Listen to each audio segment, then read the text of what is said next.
Assalamualaikum warahmatullahi wabarakatuh.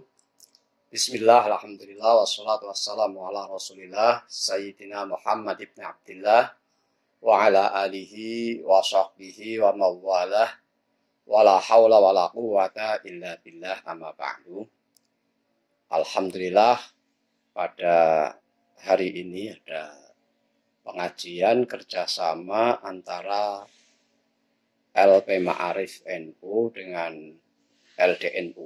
Saya selaku Rais Kuliah PCNU Kabupaten Banyumas mengucapkan terima kasih atas kerjasama ini, khususnya kepada Prof. Fauzi sebagai Ketua LP Ma'arif NU dan kepada Pak Kiai Abdul Qadir sebagai Ketua LDNU. Mudah-mudahan bisa berjalan lancar. Dan saya kebagian yang pertama ini tentang kewajiban, syarat, dan rukun puasa. Yang pertama, kewajiban puasa. Kewajiban siam Ramadan.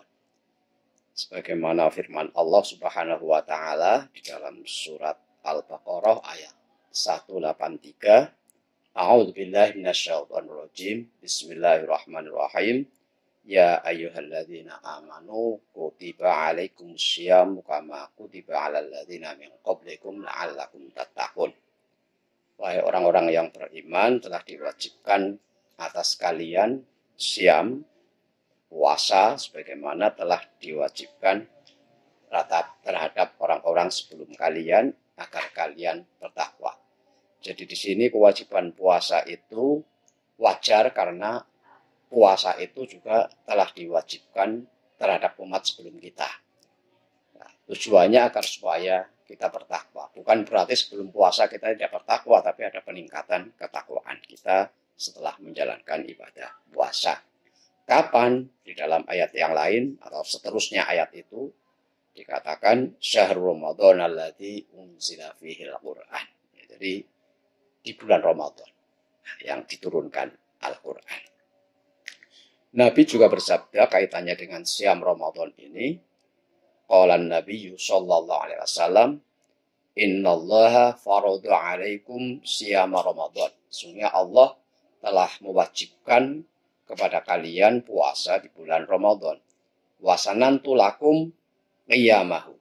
Dan aku Nabi itu telah mensunahkan untuk qiyamu Ramadan yang biasa dikenal oleh kita adalah sholat tarawih. Tapi kalau istilah Nabi adalah qiyam Ramadan. Faman shomahu, barang siapa yang berpuasa di bulan Ramadan, wa qomahu, dan qiyam Ramadan, sholat tarawih, imanan wahtisaban, dengan dasar iman dan ihtisab, mengharapkan ridho Allah, mengharapkan pahala dari Allah, ghufira lahu ma taqaddama min dzambih, maka akan diampuni dosa-dosanya yang telah lalu. Ini hadis riwayat Ashabus Sunan. Itu adalah dasar dari kewajiban puasa.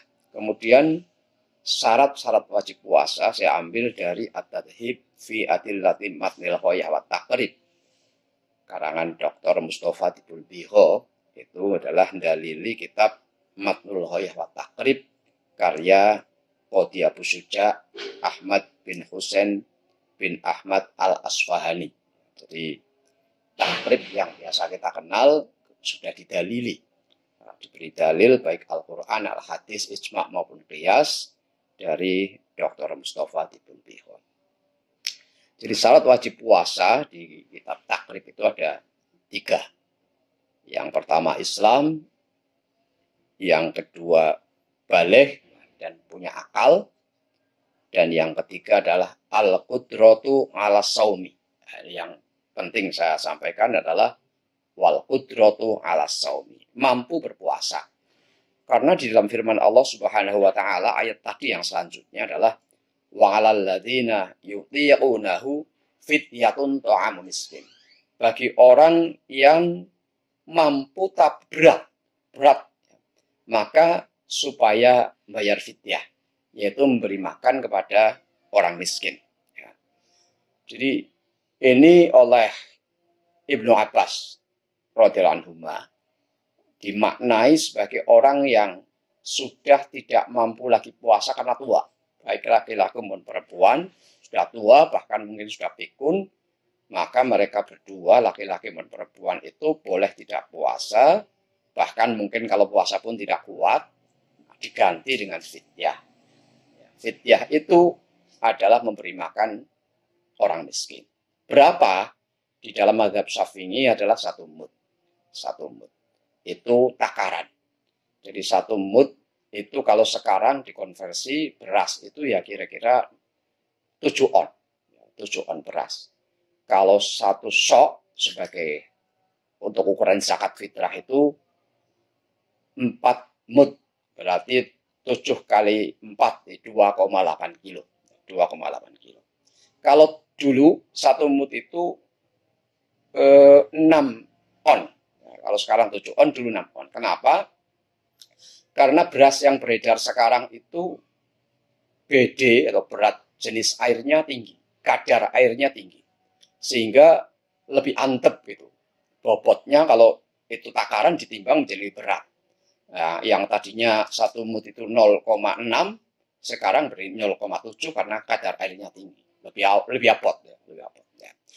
Sehingga kalau dulu itu 1 sok untuk zakat ya 2,4 karena 0,6 kali 4 itu kan 2 kilo 4 on. Kemudian ulama dulu, para kiai dulu genepi menjadi 2,5, 2,5 kilo. Ya kalau sekarang kalau kita timbang sok kemudian ditimbang maka lebih dari itu, lebih dari 2,5. Itu 2,8 karena tadi 1 mud itu 7 on, berarti 1 sok itu 2,8 kilo, kemudian oleh MUI digenapkan menjadi 3 kilo. Menjadi 3 kilo. Itu 1 sok untuk zakat fitrah. Nah ini untuk puasa yang tidak mampu puasa itu cukup 1 mud, jadi 7 on. 7 on. Kemudian memang ada masalah kaitannya dengan orang wanita hamil atau menyusui kalau memang dia tidak puasa. Kalau di mazhab kita, mazhab Syafi'i, itu mereka itu tetap harus qadha, minimal qadha, bahkan bisa nambah bayar fidyah kalau tidak puasanya karena kepentingan anaknya, kalau kesehatan anaknya, mempertimbangkan kesehatan anaknya, maka bukan hanya qadha tapi juga tambah fidyah. Nah, kemudian kalau Imam Abu Hanifah itu cukup qadha. Cukup qadha. Misalnya ada wanita hamil atau yang sedang menyusui tidak puasa, yang penting cukup qadha karena dikiaskan dengan orang yang sakit. Faman kana minkum maridun aw ala safarin fa'iddatun min ayyamin ukhra. Barang siapa di antara kalian yang sakit atau dalam bepergian kemudian tidak puasa, maka supaya nyaur di hari lain. Nyaur di hari lain. Qadha di hari lain. Qadha. Ya, jadi nah, itu Abu Hanifah. Kalau Imam Malik itu hampir sama dengan Imam Syafi'i. Ya, jadi kalau Imam Malik itu kalau orang sedang hamil tidak berpuasa maka qadha dan fidyah. Tapi kalau orang menyusui tidak berpuasa maka qadha dan fidyah. Tapi kalau orang hamil itu hanya qadha saja. Kenapa seperti itu? Karena tadi kalau Imam Syafi'i mengatakan kalau dia tidak puasanya itu karena anaknya, berarti kan sudah menyusui itu. Kalau hamil kan belum ada anaknya. Nah, maka qadha dan fidyah. Tapi kalau karena dirinya, maka cukup qadha. Ya, jadi wa 'alal ladzina yutiqunahu fidyatun ta'amun miskin itu oleh Imam Syafi'i dipakai ketika orang yang sedang hamil atau menyusui tidak puasa karena anaknya, maka ada fidyah di samping qadha.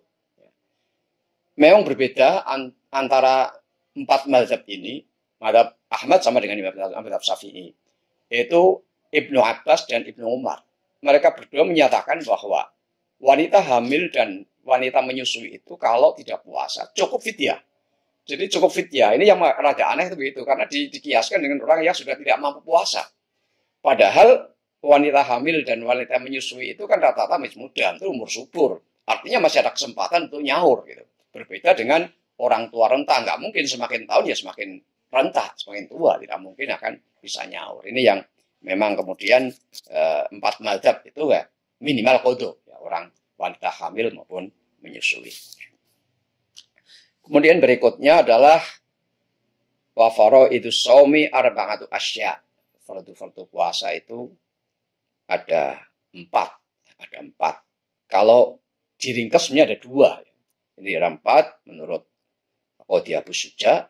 Yang pertama an-niyatu, niat. Yang kedua sebenarnya menahan dari hal-hal yang membatalkan, itu selesai sebelumnya. Tapi kalau di sini ada al-imsaku nganil akli wasyurbi wal jima'i wa ta'ammudil qai'i. Ngeker, menahan diri dari makan dan minum dan bersetubuh bagi suami istri, dan juga al-qai, mutah yang disengaja. Tapi kalau disingkatkan jadi 2, ringkas ada 2 aja. Yang pertama niat, yang kedua meninggalkan hal-hal yang dilarang ketika puasa. Ya, niat itu hadisnya adalah malam yubayyitis siyama qoblal fajri fala siyama lahu. Rawahu Daraqutni wa ghairuhu. Barang siapa yang tidak menginapkan niat sebelum fajar, maka puasanya tidak sah. Ini mazhab Syafi'i konsisten, setiap malam kita harus niat. Kalau seandainya satu ketika, misalnya malam itu lupa niat, padahal sudah fajar, sudah masuk puasa, maka orang ini tetap harus puasa, tapi puasanya nggak sah. Nggak boleh kemudian, wah saya dari malam saya nggak niat, saya sarapan, nggak boleh. Tetap harus puasa. Tetap harus puasa, menahan tetap, sampai sore, sampai maghrib. Tapi puasanya nggak sah. Dan tidak dosa karena dia lupa tidak niat. Tidak dosa, tapi harus nyaur itu. Konsekuensinya harus nyaur utang. Berbeda dengan mazhab Maliki. Kalau mazhab Maliki itu memandang bahwa orang itu di malam pertama bulan Ramadan niat puasa sebulan suntuk. Saya niat puasa di bulan Ramadan tahun ini sebulan suntuk. Itu cukup di awal. Tapi ini juga aneh karena hadis Nabi tadi, barang siapa yang tidak mengingatkan niat pada malam hari, berarti kan setiap malam. Setiap malam harus niat. Ya. Nawaitu somahudi an adai. Ada yang fardhi syahri Ramadhani hadis sana, ada yang fardunya di belakang. Nawaitu somahudi an adai syahri Ramadhani hadis sana. Fardun lillahi ta'ala. Yang penting saya sampaikan adalah Ramadhani hadis sana. Karena banyak yang membaca Ramadhana hadis sana. Kenapa? Kalau Ramadhana hadis sana itu sebenarnya memang Ramadan isim bukan munsorif. Nanti dimudofkan dengan hadis sana, maka menjadi munsorif, menjadi bisa dikasroh. Jadi bukan merasa sah, boleh-boleh saja Ramadhana hadis. Cuma mungkin nahwunya kurang bagus lah kalau menggunakan Ramadhana hadis. Kalau yang baik ya Ramadhani hadis sana, karena dimudofkan. Ini kaitannya dengan niat. Dan menjaga atau imsak, ngeker itu dari hal-hal yang batalkan seperti makan, minum, jima, dan menyengaja mutah. Yang perlu saya sampaikan di sini adalah al-huknah, suntik. Apakah membatalkan puasa apa enggak? Al-huknah itu ada perbedaan pendapat di kalangan ulama. Tapi kalau di matannya ini, takrib ini, dikatakan wal huknatu fi ahadits sabilaini, yang batalkan adalah suntik ketika dimasukkan salah satu lubang yang sudah ada, yaitu lubang muka depan atau belakang. Sabilaini, kubul atau tubur. Kalau itu jelas karena memasukkan sesuatu ke lubang yang sudah ada, itu membatalkan. Nah, permasalahannya kan suntik kan lubang yang dibuat, gitu. Kena jarum. Nah, itu ada perbedaan pendapat. Tapi yang mayoritas mengatakan batal itu adalah kaitannya dengan suntikan nutrisi, ya, kayak infus itu. Karena infus itu, nutrisi itu pengganti dari makan dan minum, maka ya jelas membatalkan. Tapi kalau misalnya vaksin, seperti vaksin ini sekarang, vaksin COVID, ya, di puasa vaksin itu MUI menyatakan tidak batal dan sebagian ulama memang menyatakan tidak batal. karena tidak sampai jauh dan tidak mengenyangkan kan, itu hanya untuk termasuk juga suntik di lengan atau di urat pembuluh darah, ini sebagian ulama tidak mengatakan tidak membatalkan, termasuk bahkan suntik insulin untuk penderita penyakit gula itu juga sebagian menyatakan tidak membatalkan. Yang jelas membatalkan adalah tadi infus, jelas membatalkan karena sebagai pengganti dari makanan atau minuman. Ini juga menjadi penting yang namanya hal-hal yang membatalkan puasa atau al-huknah itu yang diperselisihkan. Oleh sebab itu MUI itu merekomendasikan atau mengusulkan lah itu agar supaya kalau vaksin di bulan Ramadan itu seyogianya memang malam hari. Cuma permasalahannya kan yang memberi vaksin itu yang mungkin yang kerja itu yang saya kira repot juga. Ya termasuk yang divaksin juga repot malam hari karena banyak kegiatan di malam hari. Sehingga kalau seandainya terpaksa di siang hari pun tidak masalah. Cuma kalau bisa mendekati atau tidak jauh dari sahur lah, terlalu siang, masih energinya masih tinggi. Ya, seperti itu. Jadi mungkin jam 8, jam 9. Jangan udah sore hari misalnya. Ini seperti itu. Saya kira itu yang bisa saya sampaikan. Mudah-mudahan ada manfaatnya. Kurang lebihnya mohon maaf. Wallahu muwaffiq ila aqwamit thoriq. Wassalamualaikum warahmatullahi wabarakatuh.